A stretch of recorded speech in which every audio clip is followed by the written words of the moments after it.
আমার চিৎকারের জন্য রাজ্জাক খাঁর পরিবার দ্রুত চাকরি পেয়েছে। আমি কি একবারও বলেছি কেন রাজ্জাক খাঁর পরিবারকে চাকরি দেওয়া হলো? আমি তো বলেছি দ্রুত দেওয়া হোক, এবং সাথেও বলেছি রাজ্জাক খাঁর পরিবার যাতে নাই পাই তার জন্য আমি সর্বোচ্চ দিয়ে লড়াই করবো। যদি চাই সিবিআই বা বিচার বিভাগীয় তদন্ত চাই, আমাকে ফ্রন্টে না আসলেও যদি ব্যাকডোর থেকে সহযোগিতা চাই আমি তাই করবো। সেটা তো বলেছি। আল্লাহ সাহেব বললো না যে নিজের জীবন চলে যায় চলে যাবে, কিন্তু আমি আইএসএফ খারাপের কথা বললেন না। 4-5টা গরিব মানুষ এই রাজ্জাক খাঁর মতো মেরে দিয়েছে ওর দলের লোক, আবার অন্যকে ধারে চাপা রাজনৈতিক পরিচয় ছিল তৃণমূল, আর আমি আমার রাজনৈতিক পরিচয় আইএসএফ, কিন্তু আমি একজন বিধায়ক, এটা আমার কাছে বড় পরিচয়। আর রাজ্জাক খাঁ ভাঙড়ের একজন ভোটার, এটা আমার কাছে বড় পরিচয়। নওশাদ সিদ্দিকী ভাঙড়ের বিধায়ক, ভাঙড়ের শান্তির জন্য পঞ্চায়েতের প্রার্থী তুলে নেওয়ার জন্য প্রস্তুত। আর নটোরিয়াস ক্রিমিনাল নামে যিনি খ্যাত শওকত মোল্লা ক্ষমতা দখল করার জন্য 5টা লাশ পড়লো কোনো অসুবিধা নেই বলছে। এখানেই তো শওকত মোল্লা নওশাদ সিদ্দিকীর তফাৎ। তবে আমার বিশ্বাস আস্থা ভাঙড় সহ সারা রাজ্যের মানুষের কাছে এই শওকত মোল্লাদেরকে এবারে শূন্য হাতে বাড়ি ফিরাবে। নওশাদ সিদ্দিকীর মতো আমাদের মতো লোকেদেরকে দুহাত ভরে আশীর্বাদ দোয়া করবে। শওকত মোল্লা সাহেবকে যখনই দায়িত্ব দিয়েছে এটা ভেবে নিতে হবে মানে উনি গোলাপ ছুড়বেন না।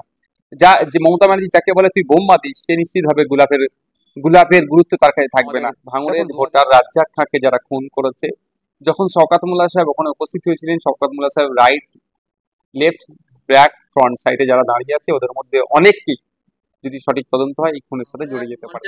ক্যানিং পূর্বের বিধায়ক শওকত মোল্লা তিনি বলেছেন যে ভাঙড়ে 5টা লাশ পড়লেও কোনো যায় আসে না, কিন্তু আইএসএফ কে হাতাবে, আইএসএফ এর বিরুদ্ধে জিহাদ ঘোষণা করে। এখন আমি একটা কথা বলছি, শওকত মোল্লা সাহেব বললো না যে নিজের জীবন চলে যায় চলে যাবে, কিন্তু আমি আইএসএফ খারাপের কথা বললেন না। 4-5টা গরিব মানুষ এই রাজ্জাক খাঁর মতো মেরে দিয়েছে ওর দলের লোক, আবার অন্যকে ধারে চাপাবার চেষ্টা করছে। দেখুন আপনারা জানেন এই শওকত মোল্লারা এরা হচ্ছে এদের ক্ষমতা লোভী, চাই পাবলিক ধ্বংস হয়ে যাক এদের কোনো যায় আসে না, এরা ক্ষমতা শীর্ষে থাকতে চায়। আপনারা জানেন আমি যখন পঞ্চায়েত নির্বাচন হয় আমি ছুটে গিয়েছিলাম মমতা ব্যানার্জি মহাশয়ের সাথে দেখা করতে, যদিও তিনি তার মূল্যবান সময় আমাকে দেয়নি। আমি কেন ছুটে গিয়েছিলাম? যে ভাঙড়ের হিংসা বন্ধ করার জন্য আমি আহ্বান করতে এসেছি। প্রয়োজনে আমার পঞ্চায়েতে যে সমস্ত প্রার্থী দিচ্ছে আমি তুলে নেবো, ভাঙড়ের শান্তিতে থাকুক। নওশাদ সিদ্দিকী ভাঙড়ের বিধায়ক, ভাঙড়ের শান্তির জন্য পঞ্চায়েতের প্রার্থী তুলে নেওয়ার জন্য প্রস্তুত। আর নটোরিয়াস ক্রিমিনাল নামে যিনি খ্যাত শওকত মোল্লা ক্ষমতা দখল করার জন্য 5টা লাশ পড়লো কোনো অসুবিধা নেই বলছে। এখানেই তো শওকত মোল্লা নওশাদ সিদ্দিকীর তফাৎ।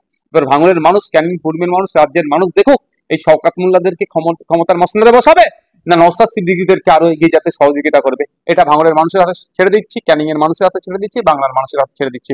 তবে আমার বিশ্বাস আস্থা ভাঙড় সহ সারা রাজ্যের মানুষের কাছে এই শওকত মোল্লাদেরকে এবারে শূন্য হাতে বাড়ি ফিরাবে। নওশাদ সিদ্দিকীর মতো আমাদের মতো লোকেদেরকে দুহাত ভরে আশীর্বাদ দোয়া করবে। আপনার কি মনে হয় 26-এ ভাঙড়ে শান্তি ফিরবে? কারণ এই ধরনের মন্তব্য, দেখুন এই মন্তব্য তো আর শান্তির কথা হয় না। তবে একটা কথা বলি, শওকত মোল্লা সাহেবকে যখনই দায়িত্ব দিয়েছে এটা ভেবে নিতে হবে মানে উনি গোলাপ ছুড়বেন না। যে মমতা ব্যানার্জি যাকে বলে তুই বোম মাতিস, সে নিশ্চিত ভাবে গোলাপের গুরুত্ব তার কাছে থাকবে না। দেখুন 2021-এ আমি জিতেছি, 21 থেকে 23 পর্যন্ত আপনারা দেখবেন ভাঙড়ে রাজনৈতিক হিংসা হয়েছে, ঝামেলা হয়েছে, ক্ষুদ্র ছোট ঠেলাঠেলি হয়েছে, নিজেদের মধ্যে আবার দিনের শেষে মিটিয়ে নিয়েছে।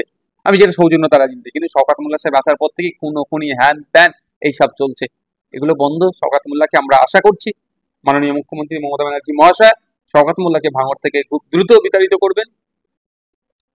আমরা চাই রাজনৈতিক প্রতিদ্বন্দ্বী হোক, কিন্তু মাসালদের দিয়ে পুলিশ দিয়ে করলে এটা দীর্ঘস্থায়ী হবে না। এতে এন্ড অফ দ্য ডে মানুষের ক্ষতি হবে। আমরা কোনোভাবেই মানুষের ক্ষতি চাইছি না। রাজ্জাক খাঁ খুনে শওকত মোল্লা বলছে আপনার এতে খুন হয়েছে রাজ্জাক খাঁ, কিন্তু এই দুদিন আগে শওকত মোল্লার ডান হাত বলে যে পরিচিত আহসান মোল্লা, তানাকে কাশীপুর থানায় ডেকে 1.5 ঘন্টা জিজ্ঞাসাবাদ করলো। চা খাওয়া দেয় একটু টাইম লেগেছে 1.5 ঘন্টা হয়তো, ওই জন্য 1.5 ঘন্টা ঘুরেছে। আপনি জানেন কি আলোচনা করছিল আপনি, আমি জানি কিছু দেখে বসে একটা। তবে আমি একটা কথা বলছি, আমি প্রথম দিকেও বলেছি আজকেও বলছি, আমাদের ভাঙড়ের ভোটার রাজ্জাক খাঁকে যারা খুন করেছে, যখন শওকত মোল্লা সাহেব ওখানে উপস্থিত হয়েছিলেন, শওকত মোল্লা সাহেব রাইট, লেফট, ব্যাক, ফ্রন্ট সাইডে যারা দাঁড়িয়ে আছে ওদের মধ্যে অনেকটি যদি সঠিক তদন্ত হয় এই খুনের সাথে জড়িয়ে যেতে পারে। বেশ কয়েকদিন অ্যারেস্ট হয়েছে আপনারা জানেন। যদি আগামী দিনে সঠিক তদন্ত হয়, কালকে 1.5 ঘন্টা বসে রাখা বলেছেন, উনি হয়তো গ্রেফতার হতে পারেন, বা এখনো যাকে ডাকেনি তিনি হয়তো গ্রেফতার হতে পারেন যদি সঠিক তদন্ত হয়।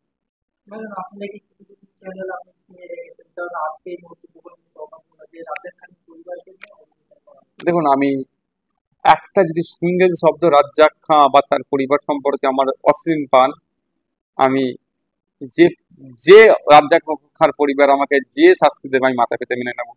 আমি বলেছি রাজ্জাকার পরিবারদেরকে যে চাকরি এখনো দেওয়া হয়নি কেন, যে অ্যাপয়েন্টমেন্ট লেটার এখনো দেখানো হচ্ছে না কেন, তারপরে কিন্তু তড়িঘড়ি জয়েনিং লেটার দেখিয়েছে। এটা বুঝতে পেরেছে, মানে আমার চিৎকারের জন্য রাজ্জাকার পরিবার দ্রুত চাকরি পেয়েছে। আমি কি একবারও বলেছি কেন রাজ্জাকার পরিবারকে চাকরি দেওয়া হলো? আমি তো বলেছি দ্রুত দেওয়া হোক। এবং সাথেও বলেছি রাজ্জাকার পরিবার যাতে নাই পায় তার জন্য আমি সর্বোচ্চ দিয়ে লড়াই করবো। যদি চাই সিবিআই বা বিচার বিভাগীয় তদন্ত চাই, আমাকে ফ্রন্টে না আসলেও যদি ব্যাকডোর থেকে সহযোগিতা চাই, আমি তাই করবো। এটা তো বলেছি আমি। রাজ্জাকার রাজনৈতিক পরিচয় ছিল তৃণমূল, আর আমি আমার রাজনৈতিক পরিচয় আইএসএফ, কিন্তু আমি একজন বিধায়ক, এটা আমার কাছে বড় পরিচয়। আর রাজ্জাকা ভাঙড়ের একজন ভোটার, এটা আমার কাছে বড় পরিচয়। সুতরাং আমি বিধায়কের ঊর্ধ্বে গিয়ে, এই রাজনৈতিক নেতার ঊর্ধ্বে গিয়ে আমি আমার ভোটার যাতে নাই পাই তার জন্য আমি লড়াই করবো। এটাই শওকত মোল্লা সাহেব ভয় পাচ্ছে, ভুল ভুল বার্তা ছড়াচ্ছে। অভিষেক বন্দ্যোপাধ্যায় একুশে মঞ্চ থেকে আরেকটা করেছে যে 2026-এ বিরোধী পুরো শূন্য হয়ে যাবে, বিরোধী বলে কিছুই থাকবে না পশ্চিমবাংলায়। দেখুন একটা কথা বলি, পশ্চিমবাংলা নয় সারা ভারতবর্ষের নিরিখে বলছি, দুটো যে সরকার চলছে, একটা কেন্দ্র সরকার, একটা রাজ্য সরকার, একটা ফ্যাসিস্ট মনোভাব নিয়ে চলছে। কিছু শুনবো না, কারো কথা মানবো না, এই মনোভাব নিয়ে চলছে। এই মনোভাব নিয়ে চলার ফলে আপনি দেখবেন 2006-এর ফরেস্ট রাইট অ্যাক্টকে ধ্বংস করে দিচ্ছে এক প্রকার অ্যামেন্ডমেন্টের নামে। 2023-24-এ আদিবাসীদের অধিকার কেড়ে নিচ্ছে। ভার্জিনিয়াস খাগা কমিটির যে সুপারিশগুলো আছে সেগুলো বাস্তবায়ন করেনি কেন্দ্র সরকার, কিন্তু আদিবাসী প্রীতি অনেক দেখাচ্ছে। ওয়াকাফ সংশোধনী আইন 2025-এ যেটা পাস হয়েছে, বিরোধীদের যুক্তিকে অগ্রাহ্যভাবে, মানে যুক্তিকে পাত্তা না দিয়ে সংখ্যার ভিত্তিতে তারা তাদের বিলটা পাস করিয়ে নিয়েছে, আইনে পরিণত করার চেষ্টা করেছে। ব্যাপারটা হচ্ছে, যদি আইনটা এখন সুপ্রিম কোর্টের বিচারাধীন অবস্থায় আছে। তো যে আমার বলার বক্তব্য, যে দুটো সরকার চলছে, দুটো সরকার বিরোধীদেরকে কোনো মতেই মান্যতা দেয় না, বিরোধীকে প্রশ্রয় দিতে চায় না। কিন্তু আপনাদের বলি, যারা গণতন্ত্র প্রিয় মানুষ, এই ডেমোক্রেসির জন্য যারা হাজার হাজার লাখ লাখ বীরেরা শহীদ হয়েছেন দেশের জন্য, তাদের আত্মবলিদান আত্মত্যাগের ফলে আমরা এই ডেমোক্রেসি পেয়েছি। ডেমোক্রেসি তখনই স্ট্রং হবে, তখনই সুরক্ষিত থাকবে, যখন অপোজিশন ভয়েস স্ট্রং থাকবে। অর্থাৎ গণতন্ত্রের বিরোধীরা যখনই শক্তিশালী হবে, গণতন্ত্র তখনই সুরক্ষিত থাকবে। আর কি তৃণমূল সরকার কি বিজেপি সরকার সবসময় বিরোধীদেরকে দুর্বল করতে চাইছে। তাহলে বিরোধীদেরকে দুর্বল মানে গণতন্ত্র সুরক্ষিত কিন্তু থাকছে না। ফলে কখনো সমাজতন্ত্র, কখনো ধর্মনিরপেক্ষ, এই শব্দগুলো তুলে দাও, কখনো ওই আপনি কেন ভোটে দাঁড়িয়েছেন, এই এবারে লাস্ট পঞ্চায়েত নির্বাচনে ভাঙড়ে কি অত্যাচার চালিয়েছে, খুন করেছে। হাওড়া জেলাতে মহিলা ভোটে দাঁড়িয়েছে তৃণমূলের বিপক্ষে, কোনো একটা সিম্বল থেকে তার কাপড় ধরে খুলে দিচ্ছিল। এই অনৈতিক অন্যায় কাজ হবে? আমাদের দুর্ভাগ্য এটাই যে মমতা ব্যানার্জির কাছে সম্ভবত 2023-এ গিয়েছিল, তিনি ফাইল এদিক ওদিক করার কথা বলেছিলেন। একে এই যে সিরাজুল হক মন্ডল সম্ভবত ওনার নাম, তাকে চাকরির ব্যবস্থা করার কথা বলেছিলেন। 2 বছর পার হয়ে গেল, তার আর কেউ খোঁজে যাচ্ছে না। হয়তো নামটা সিরাজুল হককে হওয়ার অপরাধটাই হয়েছে এটা। আমি আশা করবো মমতা ব্যানার্জির কাছে যে 2026-এর 21শে জুলাইয়ের আগেই,